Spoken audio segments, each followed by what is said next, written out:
Hello everyone, my name is Jim Shear and welcome to The Greatest, a show that needs no explanation. On today's episode, we are going to take a look at the greatest hair in the history of Pittsburgh sports, specifically heads of hair, not to be confused with beards, mustaches, or chest hair. Now, throughout the years, the city of Pittsburgh has seen some fantastic coifs, crew cuts, cube cuts, and fades, but today we are going to keep it tight like Jerome Bettis's barber and limit it to only 10. So with that, let the countdown begin. Number 10, Dan Marino.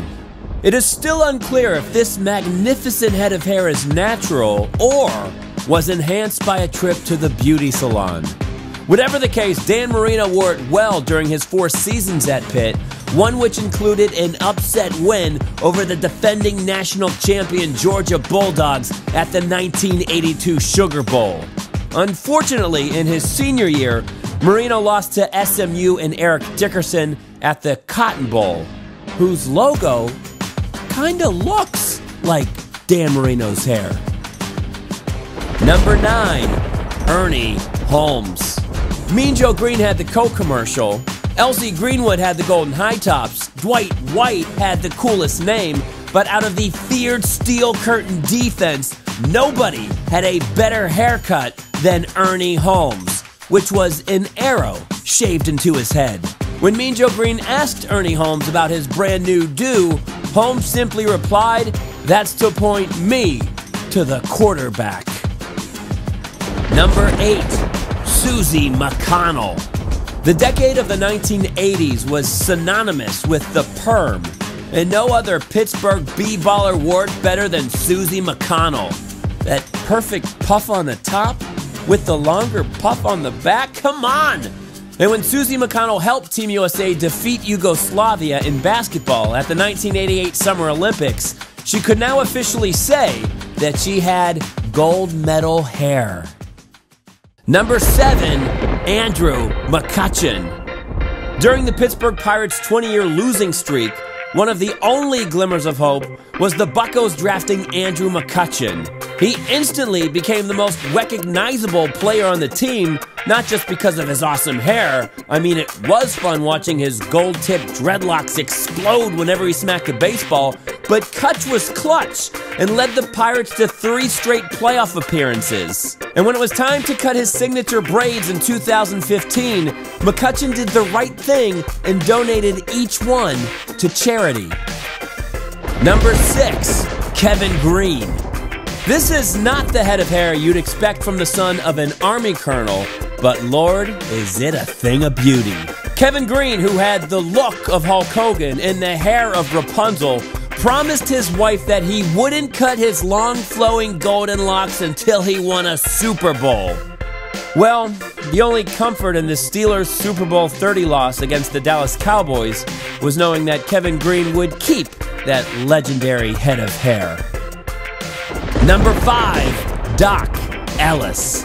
I think we can definitively say that no other baseball player, or no other professional athlete for that matter, looked better in curlers than Doc Ellis. Ebony magazine called his look Superfly, and even though the curlers were eventually banned, Doc Ellis exercised his freedom of expression, something that was unthinkable for a black man to do in baseball just 3 decades prior, when black men weren't even allowed to play Major League Baseball. Trust me, that was not lost on Doc Ellis.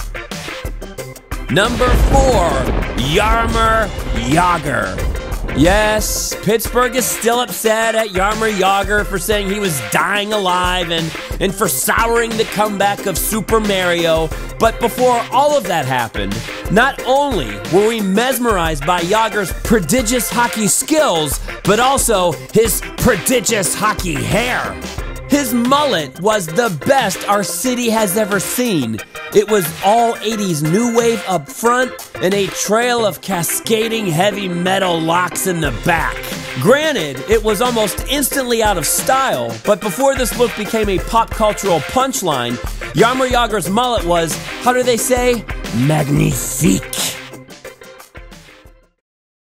Number 3, Franco Harris.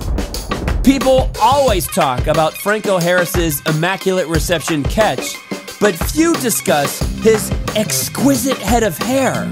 By the way, the third best in the history of Pittsburgh sports. In the early 1970s, Franco Harris had the perfect afro. Look at it, it's perfect! And his sideburns and goatee only enhanced his look. The only downside of having hair this good was being forced to shove it into a football helmet every time he took the field. I guess you can't have everything in life, can ya? Number 2, Kris Letang. Kris Letang's head of hair is straight off the cover of a romance novel. And it's so versatile. It looks good long, medium length, short, slicked back, or peeking out from the back of his hockey helmet. And when a wisp of hair drops in front of his face, oh man, forget about it. We all know that envy is one of the 7 deadly sins, one that is all too easy to commit after catching a glimpse of Kris Letang's hair. Number 1, Troy Polamalu. Was this ever in question? Was there ever a better head of hair in professional sports than Troy Polamalu? No. In 2010, Troy's hair was insured by Lloyd's of London for $1 million. And according to the Guinness Book of World Records, that's the highest insured hair ever. It makes sense. His hair was the star of a national ad campaign. It was also feared by NFL offenses. When you saw those gorgeous, silky black locks of hair take flight, you knew a hard hit was coming.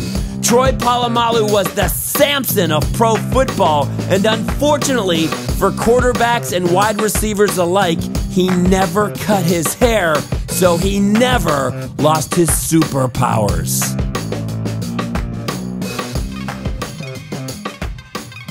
And there you go, the greatest heads of hair in the history of Pittsburgh sports. And if you disagree with any of the selections, well, I'm sure you'll let me know. But we can all agree on one thing, that Pittsburgh is the city of champions. And hopefully, this episode of The Greatest proves that this extends beyond banners and rings and trophies. Pittsburgh is also the city of champion sports hair. Until next time, my name is Jim Shear, and I will see yins later.